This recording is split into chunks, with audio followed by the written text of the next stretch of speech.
À Beira, au Mozambique, le désespoir a fait place à la colère et à la frustration devant la lenteur de l'acheminement de l'aide humanitaire. La population a été durement frappée par le cyclone tropical Idai et tente désormais de survivre dans les inondations provoquées par des pluies torrentielles.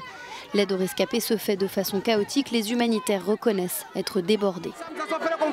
On a faim, on fait la queue. Le gouvernement local a pris nos noms, il les a écrits sur la liste, mais il n'y a pas assez d'aide, on souffre et il ne nous donne rien. Tout est très difficile.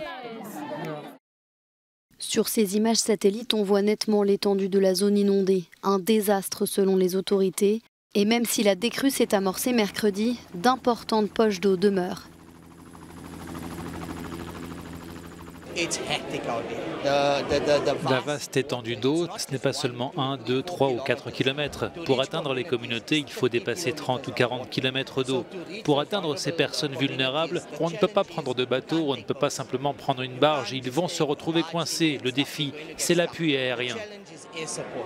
L'ONU a reconnu vendredi un moment critique dans l'aide aux sinistrés et lance un appel à la solidarité internationale. Une conférence de donateurs est prévue le 11 avril à Beira, la deuxième ville du pays. Après avoir déblayé les grands axes et sauvé des personnes encore bloquées dans les zones inondées, la prochaine étape sera d'avoir accès à de l'eau potable parce que le risque, c'est maintenant la propagation des maladies.